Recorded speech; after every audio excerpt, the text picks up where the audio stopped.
morning. Today is Monday, no? December 18. So, one day to go. Birthday na ni Tins, no? And also, nasa kalye po tayo ngayon. On the way po tayo sa Meralco office para po magbayad po ng bill deposit. So, nasa final stages na po tayo ng application natin sa Meralco.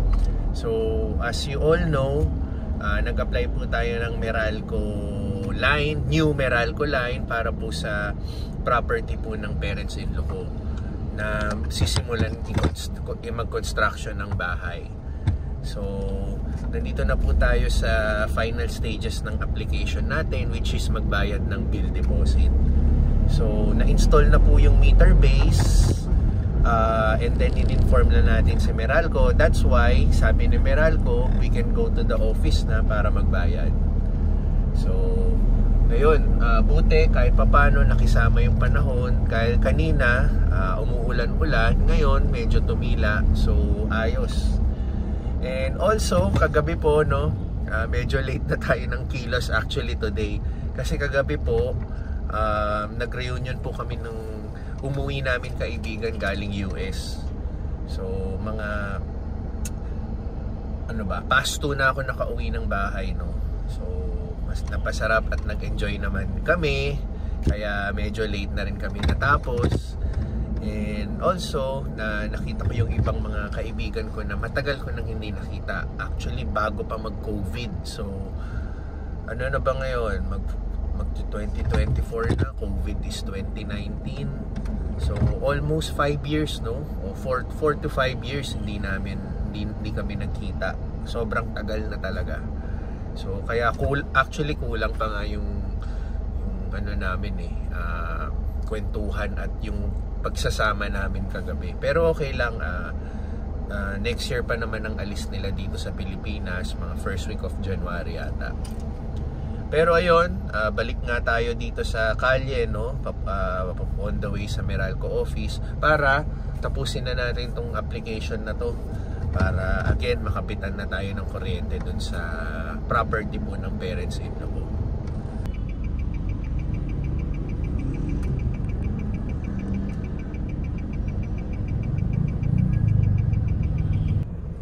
Okay, ito po yung number natin sa Meralco, A25. So as of now, A09 pa lang po, no? And payo sa akin ng guard, pwede pa naman akong lumabas-labas saglit kasi mga 1 oras mahigit aantayin ko bago ma-reach tong number na to. So tayo, kailangan sulitin natin yung 1 oras ng pag-aantay. Dito po halos sa harapan ng Meralco, meron pong Anytime Fitness. Kaya nagbaon na po ako ng pang-workout ko. So habang nag-aantay, magla-light workout tayo, no, yung mga tipong 1 oras lang. Para pagkatapos natin mag-workout, pwede tayong bumalik kay Meralco. And then malapit na yung turn natin, 'di ba? So, minsan kailangan maging wais tayo sa oras, no. Kaysa naman nasa Meralco lang ako, nakaupo doon, 'di ba? Habang inaantay yung turn mo. So, sabi ko naman sa guard, lalabas muna ako. And then mabait naman po si guard. Iti-take note niya po yung number ko. Pero sabi niya, wag naman daw akong umabuso, no, yung lagpas 1 oras na eh. Tapos babalik ako, lumagpas na yung numero ko. Maging daw ako, aware ba? So, ngayon nag-timer ako para at least aware tayo na kailangan tapos na tayo at bumalik na tayo. So, dito nga pala tayo sa first time ko rito. Yung harapan halos. Kuya, saan ang entrance? Meron? Medyo pa tayo eh. Dito nga pala tayo, basement parking. Isang building po kasi to. Tapos may Anytime Fitness. So okay, ito. May elevator. Ayun.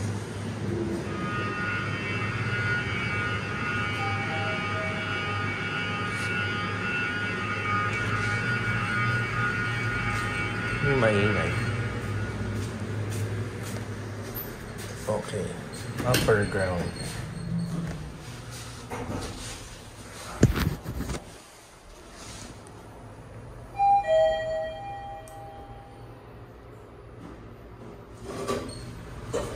Oh!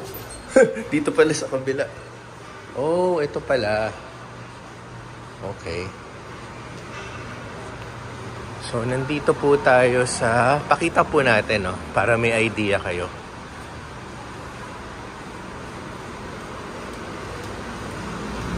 Ito pong labas na to is Alabang Zapote Road. Ito yung Alabang Zapote Road. Yan. Dito pong left side yung Perpetual Help. Ayun lang po yung Meralco, doon lang. Nakita nyo po yung parang may construction na yon. Yung katabi niya Meralco office. So, pumunta muna tayo dito para mag-workout. So, dito po si Anytime Fitness. Yun, sa dulong-dulo. Yan. So, doon tayo mag-workout. So, first time, I think second time ko na to dito. Yung last time na ano ko, years ago, no? And then, hindi pa ako nagdala ng kotse noon. So, first time kong mag-park sa basement parking dito. Ito pala yung Samyup. Ito pala yung Samyup. Salamat dito sa, ano, may branch sila rito. Okay.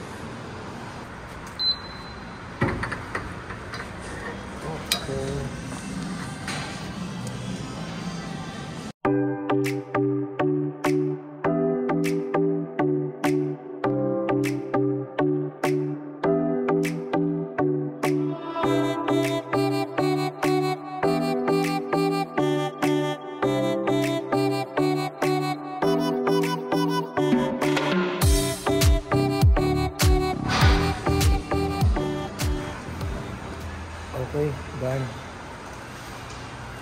So, ano nga pala to? Ano bang tawag sa building na to? Condominium kasi to eh. So, meron ditong ano, pick up coffee. Kaharap niya yung Samyup. So, ito pala yung building dito. Torre Lorenzo Sur Las Piñas. Yan, puro condominiums po sa taas nito.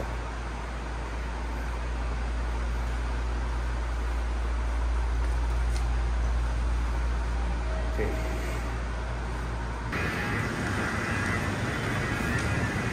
So tayo, babalik na tayo sa ano, Meralco. So dito na tayo nag-park. First 3 hours daw is 40 pesos. So, total magbabayad din naman tayo eventually sa ginamit natin parking. Wala pa naman tayong 3 hours, nakaka 1 hour pa lang tayo. Sasagarin na natin. So, lalakarin ko na lang yung Meralco kaysa mag-drive pa ako at pumunta doon. Minsan kasi ang hirap ng parkingan doon.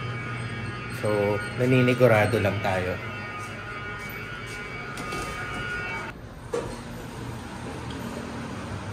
Okay.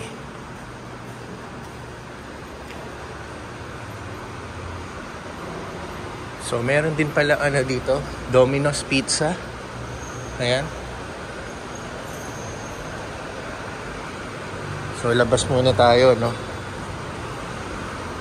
So, doon po yung Kasalu. Yung may-ari po ng Takuya doon. Diyan po kami nag-contract signing at nag-orientation. Ito na po tayo sa Alabang Zapote Road. Puntang Meralco. So, tawid na tayo. Ito ulit yung Kasalu. Kasalu.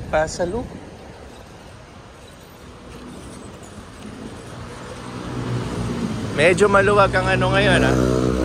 Alabang Zapote Road. So, ito po siya. Torre Sur.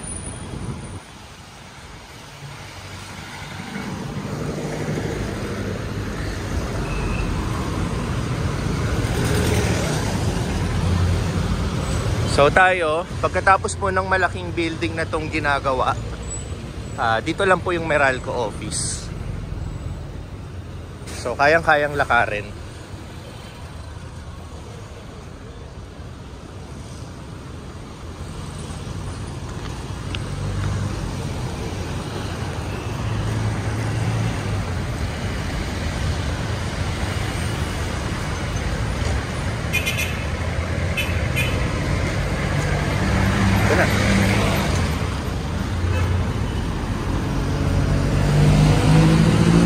Meralco na, ito na. Bungad. Meralco office.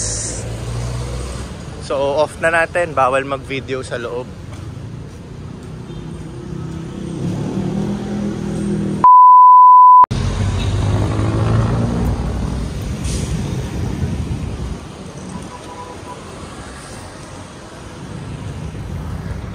Tagal pa rin ang numero ko.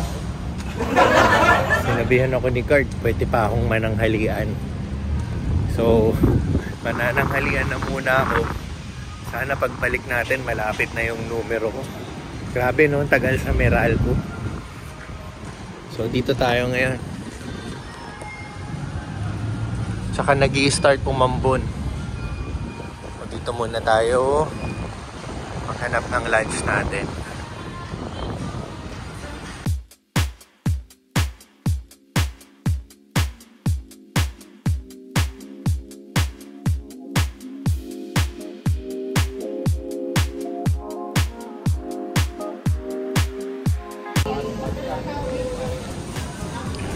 Dito tayo bumili ng shawarma rice, chicken.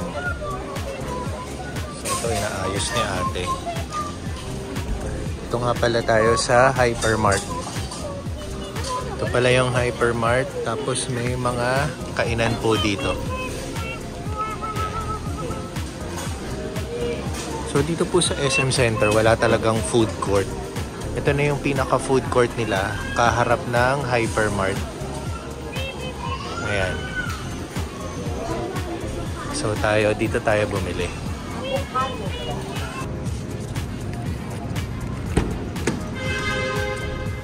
Okay.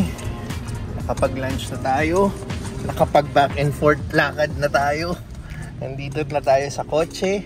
And yet, hindi pa rin yung number natin ang tatawagin sa Meralco. So, waiting pa rin tayo doon. Pero, malapit na naman. Kukunin ko na tong kotse. Kasi pala, free pala ang parking for first 3 hours, no?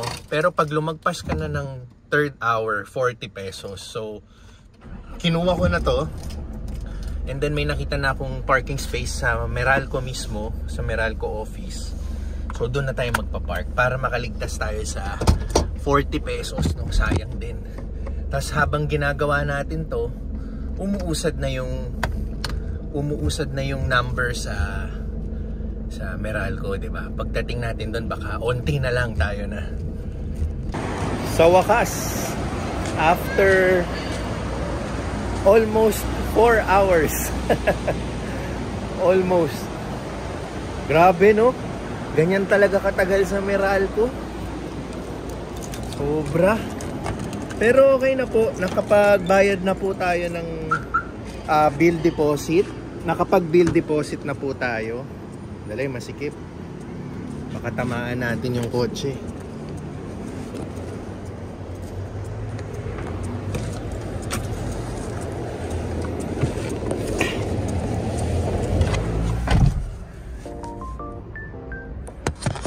Okay. So yun, no, nakapag-bill deposit na tayo. So sabi sa akin doon sa customer service, within 3 working days makakapitan na ng kuryente. So the earliest is tomorrow, and most likely daw po tomorrow. So sana tomorrow makapitan na. And then pag nagawa na po yung, pag totally na construct na po yung bahay, i-convert na yung, ang i-install pala tomorrow, no, if ever, is temporary connection.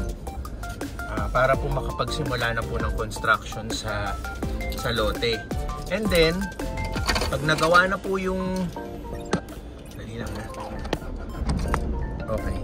And then, pag nagawa na po yung bahay, fully constructed na, babalik na naman tayo dito para i-change yung temporary connection to permanent residential connection. So, marami pa tayong gagawin dito pero pagkatapos na ng mga ilang buwan, no? Pag natapos po yung bahay. So, okay. Kahit papano, mission accomplished tayo. May nagawa tayo today. And nakapag-gym na tayo, nakapag-lunch, all at the same time. Pero grabe, no? 4 hours. Sobra. Sige po.